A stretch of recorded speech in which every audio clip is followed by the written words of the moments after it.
नमस्कार दोस्तों, मैं हूं वर्षा वेणुगोपाल और आप देख रहे हैं के टीवी भारत का बिहार चुनाव स्पेशल। बिहार की सियासत में एक इंटरेस्टिंग ट्विस्ट आया है। कभी आरजेडी का चेहरा रहने वाले लालू प्रसाद यादव अब इलेक्शन पोस्टर से गायब है। तो क्या ये सिर्फ उनकी सेहत का इशू है या फिर इसके पीछे छुपी है एक सोची समझी पॉलिटिकल स्ट्रैटेजी? आइए समझते हैं इस साइलेंट मूव की कहानी। इस बार बिहार चुनाव में तेजस्वी यादव पूरी तरह से फ्रंट फुट पर है।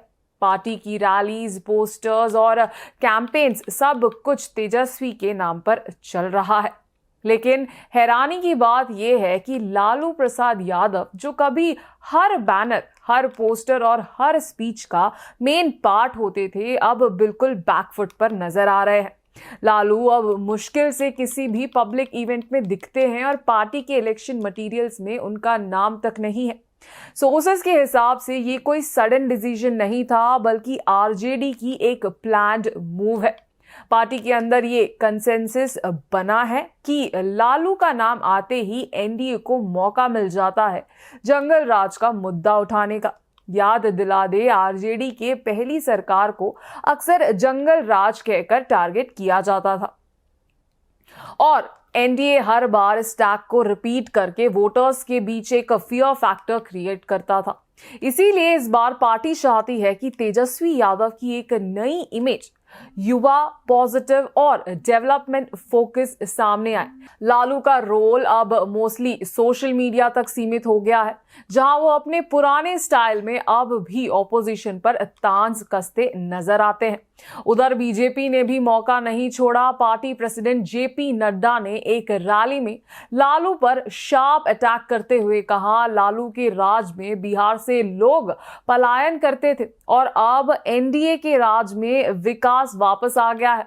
एनडीए ने तेजस्वी पर भी टॉन्ट मारा, पहले अपने पिता से पूछो पलायन क्यों होता था। वहीं तेजस्वी यादव अपनी रैलीज में रोजगार, विकास और पलायन रोकने जैसे इश्यूज पर फोकस कर रहे हैं। उनकी न्यू लाइन है, बस एक मौका दीजिए, मैं 20 महीनों में वो कर दूंगा जो 20 साल में नहीं हुआ। और इंटरेस्टिंग बात यह है कि वो अपनी स्पीचेस में कभी भी अपने पिता का नाम नहीं लेते थे। मतलब लालू की लेगेसी से डिस्टेंस बनाकर तेजस्वी अपनी एक नई पॉलिटिकल आइडेंटिटी क्रिएट कर रहे हैं। तो सवाल ये उठता है, क्या लालू प्रसाद सच में अब पॉलिटिक्स से पीछे हट गए हैं या फिर ये उनकी वही पुरानी चाल है जहां वो स्टेज से नहीं पर पर्दे के पीछे से गेम चेंज करते हैं? फिलहाल बिहार के पॉलिटिकल फील्ड में बाप की खामोशी और बेटे की सक्रियता दोनों ही बहुत कुछ कह रहे हैं। कैमरा के पीछे चल रहे ये पॉलिटिकल गेम शायद इस इलेक्शन का सबसे बड़ा ट्विस्ट बन सकता है। तो दोस्तों, आपको क्या लगता है? क्या लालू ने ये साइलेंट मूव अपने बेटे पे ज्यादा फोकस होने के लिए चली है? या अपने विचार कमेंट्स में जरूर लिखिएगा। मैं हूं वर्षा वेणुगोपाल और आप देख रहे थे के टीवी भारत। फिर मिलते हैं ऐसी ही एक खास रिपोर्ट के साथ।